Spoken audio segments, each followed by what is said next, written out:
What's going on, guys? Welcome to Stack That Gold. On today's episode, I'm going to do something a little bit different. I recently acquired a rare vintage Homestake mining company silver bar. Now, there's a lot of positives and negatives if you want to start stacking or collecting vintage silver. Now, the positives are that most of the time, especially in the last few years since the Reddit posters have been going crazy over silver and buying silver and trying to bring up the price of silver, the price of vintage silver has been going up. Now, the downside to having vintage silver, collecting it, is that it is heavy. And when I say heavy, it is heavy. This is one of the most dense metals, silver.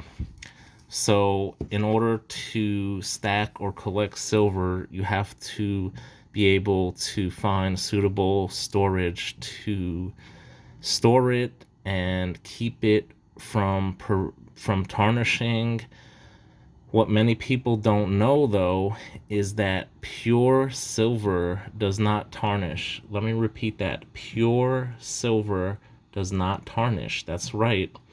If you have something that is 3 nines, 4 nines fine silver, the only reason that that's tarnishing is because of that minute impurity of, it could be lead, it could be even gold, it could be iron, it could be anything pretty much for an impurity. So what got me into vintage silver is I basically just saw these beautiful vintage Engelhard bars one day, and I was on a forum, and I basically traded silver for gold.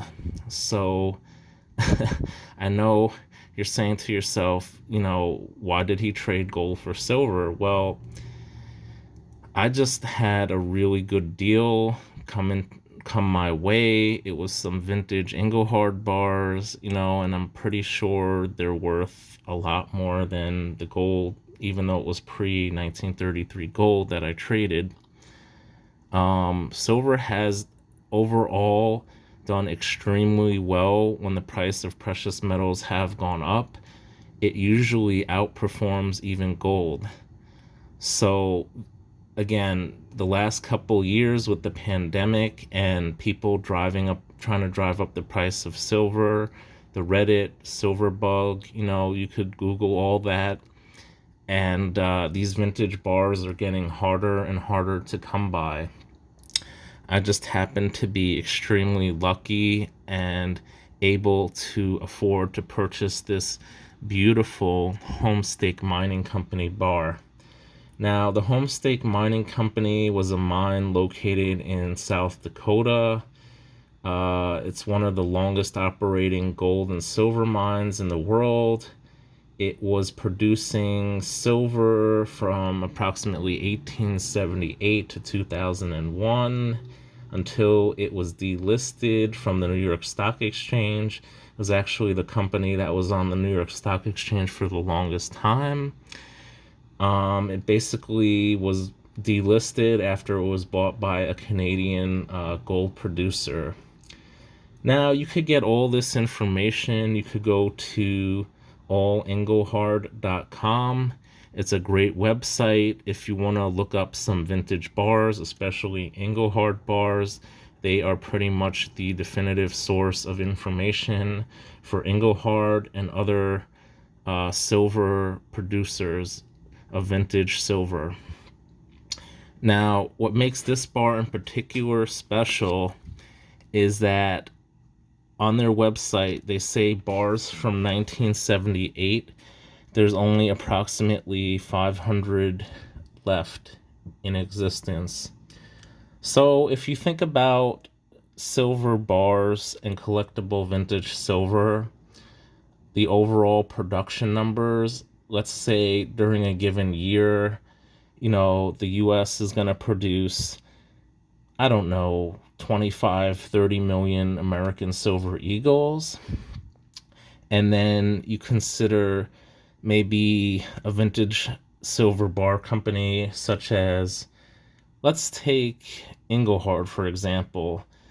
Maybe overall, you're going to get a 10-ounce silver bar that they produced, maybe, let's give a high number, let's say 1 million. That's it, just 1 million overall from their entire company production from, the 60s all the way up until the early 2000s. 1 million of a bar compared to, 30 million per year for an American Silver Eagle. This definitely increases the scarcity of vintage silver bars and the rarity, which therefore translates into a higher price. Now, when it comes to silver bars, of course, condition does matter, but rarity is what I believe a more pertinent factor in determining the value of the bar. Now, Homestake mining was in business for a long time. They did not really produce too many of these investment grade bars. They started in the 70s, and by the 80s, the silver craze was basically over. So to have this is basically one of the rarities of my collection, and I'm really fortunate to have this. If you're considering stacking vintage silver, I highly suggest you do your research. There are all sorts of websites out there. Engelhard is a great example. I'm going to put a couple websites in the description of websites I use to get information about vintage silver bars. I hope you like this video. Please like, subscribe, and always stack that gold.